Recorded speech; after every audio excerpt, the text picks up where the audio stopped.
ಬೆಂಗಳೂರಿನ ಒಟ್ಟಾರೆ ಅಭಿವೃದ್ಧಿ ಬಗ್ಗೆ ನಿಮ್ಮ ದೃಷ್ಟಿಕೋನ, ನಿಮ್ಮ ಕನಸು ನೋಡಿದ್ರೆ ಖುಷಿ ಆಗುತ್ತದು. ಅಂದರೆ ಟೌನ್ಶಿಪ್ ಆಗಬೇಕು, ಟನಲ್ ಆಗಬೇಕು, ಫ್ಲೈಓವರ್ಗಳು, ಪೆರಿಫೆರಲ್ ರಿಂಗ್ ರೋಡ್ಗಳು, ಇದೆಲ್ಲ ಅನುಷ್ಠಾನಕ್ಕೆ ಬಂದಾಗ ಬೆಂಗಳೂರು ಚೆನ್ನಾಗಾಗುತ್ತೆ ಸರ್. ಆದರೆ ಸದ್ಯಕ್ಕೆ ಬೆಂಗಳೂರಿನಂಥ ಊರು, ನೀವೇ ಹೇಳ್ತಾ ಇದ್ರಿ, ವಾಜಪೇಯಿ ಅವರು ಹೇಳ್ತಾರೆ ಭಾರತವನ್ನು ಬೆಂಗಳೂರಿನ ಮೂಲಕ ಜನ ನೋಡ್ತಾರೆ ಅಂತ.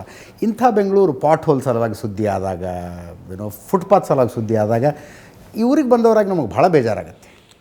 ಬೆಂಗಳೂರು ಸುದ್ದಿ ಆಗಬೇಕಾಗಿರೋದು ಬೇರೆ ಕಾರಣ ನೋಡಿ.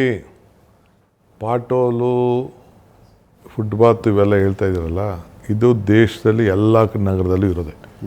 ನಾನು ಹೋಗಿ ಸ್ಟಡಿ ಮಾಡಿದ್ದೀನಿ. ಬೇಕಾದ್ರೆ ನಾನು ಡೆಲ್ಲಿ ನನ್ನ ಮನೆ ಮುಂದೆನೇ ನೋಡ್ತೀನಿ, 100 ಮೀಟ್ರಿಗೇ 100 ಪಾಟೋಲ್ ಇತ್ತು ನನ್ನ ಡೆಲ್ಲೀಲಿ. ಸಫ್ದರ್ ಎನ್ಕ್ಲೇವಲ್ಲಿ ನನ್ನ ಮನೆ ಇದೆ, ಎಲ್ಲ ಕಡೆ ಇರೋದೆ. ಇಲ್ಲಿ ಯಾಕಪ್ಪ ಅಂದರೆ ಇಲ್ಲಿ ಮೀಡಿಯಾ ಜಾಸ್ತಿ ಪಿಕಪ್ ಮಾಡ್ತಾರೆ, ಸೋಷಿಯಲ್ ಮೀಡಿಯಾ ಪಿಕಪ್ ಮಾಡ್ತಾರೆ. ನಿಮ್ಮ ಮತ್ತು ನಮ್ಮ ಮೇಲೆ ಹಾಕುತ್ತೆ. ಹೌದು, ಇರೋ ವಿಚಾರ ಹೇಳ್ತಾ ಇದ್ದೀನಿ ನಾನು. ಇಫ್ ಯು ವಾಂಟ್ ಬೇಕಾದ್ರೆ ನಾನು ಎಲ್ಲ ಒಂದು ಸರ್ವೆ ಮಾಡಿಬಿಟ್ಟು ನಿಮ್ಗೆ ಕಳಿಸ್ಕೊಡ್ತೀನಿ, ನೀವು ಹಾಕೋದಿದ್ದರೆ. ಯಾರು ಹಾಕಲ್ಲ. ನಮ್ಮ ಮೀಡಿಯಾ ಚೇರ್ಮನ್ ಏರ್ಪೋರ್ಟ್ ಬರ್ಬೇಕಾದ್ರೆ ಎಲ್ಲ ತುಂಬಿಕೊಡಿದ್ದು ಒಂದು ವಿಡಿಯೋ ಮಾಡಿ ಹಾಕಿದೆ ಸೋಷಿಯಲ್ ಮೀಡಿಯಲ್ಲಿ. See it is a fact. ಇಲ್ಲಿ ಏನಪ್ಪ ಅಂದರೆ ನಿಜ, ಪಾಟೋಲ್ ನಾನು ಇಲ್ಲ.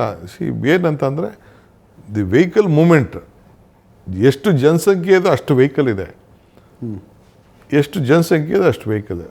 ಪಾಟೋಲ್ ನಿಜ, ಪಾಟೋಲ್ ಇದೆ. ಪಾಟೋಲ್ನ ಮುಚ್ಚಾ ಇದ್ದೀವಿ, ರೋಡ್ ಮಾಡ್ತಾ ಇದ್ದೀವಿ ನಾವು. ಅದಕ್ಕೋಸ್ಕರ ನಾನೇ ಯು ಡಿ ಮಿನಿಸ್ಟರ್ ಆಗಿದ್ದಾಗ ಫಸ್ಟ್ ಟೈಮ್ ಮಂಗಳೂರಲ್ಲಿ, ಈಗ ಲೋಬೋ ಅಂತ MLA ಇದ್ದಾರಲ್ಲ, ಅವ್ರು ಕಮಿಷನರ್ ಇದ್ದರು, ಫಸ್ಟ್ ಟೈಮ್ ಕಾಂಕ್ರೀಟ್ ರೋಡ್ ಶುರು ಮಾಡಿದ್ದು ನಾನೇ ಇಡೀ ರಾಜ್ಯದಲ್ಲಿ. ನಾನು ಮುಂಬೈಲಿ ನೋಡ್ಕೊಂಬಂದು ಮಾಡ್ದು. ಅಲ್ಲಿ ಮಳೆಗಳು ಜಾಸ್ತಿ ಇದೆ ಅಂತ ಅಂದ್ಬಿಟ್ಟು, ಮಳೆನ 5-6 ತಿಂಗಳು ಬರ್ತಾ ಇರ್ತದಲ್ಲ, ಆ ದೃಷ್ಟಿಯಿಂದ ಅಲ್ಲಿ ಶುರು ಮಾಡ್ದು. ಆಮೇಲೆ ಬೆಂಗಳೂರು ಶುರು ಮಾಡ್ದು. ಈಗ ಹೆಚ್ಚು ಕಮ್ಮಿ ಒಂದು 30% ಮಾಡಿದ್ದೀವಿ. Then will complete on all the major roads. ಒಂದ್ಸಲ ಕಾಂಕ್ರೀಟ್ ರೋಡ್ ಆದರೆ ಪಾಟೋಲ್ ಸಮಸ್ಯೆ ಇಲ್ಲ. 35 ವರ್ಷ ಏನು ತೊಂದರೆ ಇಲ್ಲ. 30 ವರ್ಷ 25. ಯಾವುದೋ ಇಂಟರ್ವ್ಯೂನಲ್ಲಿ ಹೇಳಿದ್ರೆ ನಿಮ್ಮ ಮಗಳೇ ಬೈದ್ರಂತೆ ನಿಮ್ಮನ್ನು. ಹೇಳ್ತಾ ಇರ್ತಾರೆ, ಅಪ್ಪ ಇಷ್ಟೊತ್ತು ಆಗ್ತಾ ಇದೆ, ರೋಡ್ ಹಿಂಗೆ ಆಗ್ತಾ ಇದೆ, traffic. See have to accept. No, ಏನಿದೆ ಅದನ್ನು ಮುಚ್ಚುವಂಥದ್ದು ಏನಿದೆ, ಅವ್ರಿಗೆ ಹಕ್ಕಿಲ್ವಾ? Yes, of course they have to tell. ನಾನು ಯಾಕೆ ಇಷ್ಟೊತ್ತಾಯ್ತು ಅಂದರೆ ನಿನ್ನ ರಸ್ತೆಯಿಂದ ಹಿಂಗಾಯ್ತು ಅಂತ ಹೇಳ್ತಾರೆ. ಅಕ್ಕಪಕ್ಕದ ರಾಜ್ಯಗಳ ರಾಜಕಾರಣಿಗಳು ಈ ಬೆಂಗಳೂರಿನ ಇಂಡಸ್ಟ್ರಿಯಲಿಸ್ಟ್ಗಳನ್ನ ಕರೀತಾರಲ್ಲ, ನೋಡಿದಾಗ ಬೇಜಾರು ಅನ್ಸುತ್ತಾ? ಚಂದ್ರಬಾಬು ನಾಯ್ಡು ಮಗ ಏನೋ ಟ್ವೀಟ್ ಮಾಡ್ತಾರೆ, ನಮ್ಮಲ್ಲಿ ಬನ್ನಿ ಭಾಳ ಅದ್ಭುತವಾಗಿ ಇನ್ಫ್ರಾಸ್ಟ್ರಕ್ಚರ್ ಮಾಡಿದ್ದೀವಿ ಅಂತ. ಅಯ್ಯೋ, ನಾನು ಮೊನ್ನೆ ನೋಡ್ಕೊಂಡು ಬಂದೆ ವಿಜಯವಾಡಗೆ. ಬೆಂಗಳೂರಲ್ಲಿ ವಿಜಯವಾಡೆಯಲ್ಲಿ ಒಂದು ಸಣ್ಣ ಕಾರ್ಪೊರೇಷನ್ಗೂ ಆಗಲ್ಲ Vijayawada. You can't match. Vajpayee ಅವರು ಹೇಳ್ದಂಗೆ India is seen through Bangalore.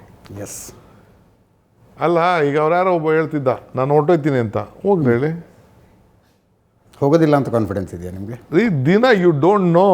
Last 15 ಡೇಸಿಂದ ಆಫ್ಟರ್ ದಿಸ್ ಅಮೇರಿಕನ್ ಇಶ್ಯೂ ಆದಮೇಲೆ, ವೀಸಾ ಇಶ್ಯೂ ಆದಮೇಲೆ, ಆಲ್ ಇಂಟರ್ನ್ಯಾಷನಲ್ ಕಂಪ್ನೀಸ್ ಇಷ್ಟು ದಿನ ಬಾಡಿಗೆಗೆ ತಗೋತಾ ಇದ್ರು.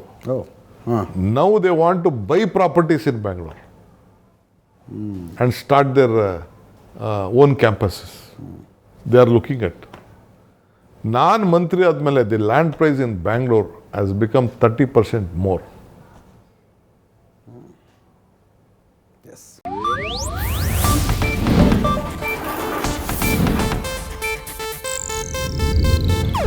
ಇದು ಏಷ್ಯಾನೆಟ್ ನ್ಯೂಸ್ ನೆಟ್ವರ್ಕ್ ಪ್ರಸ್ತುತಿ.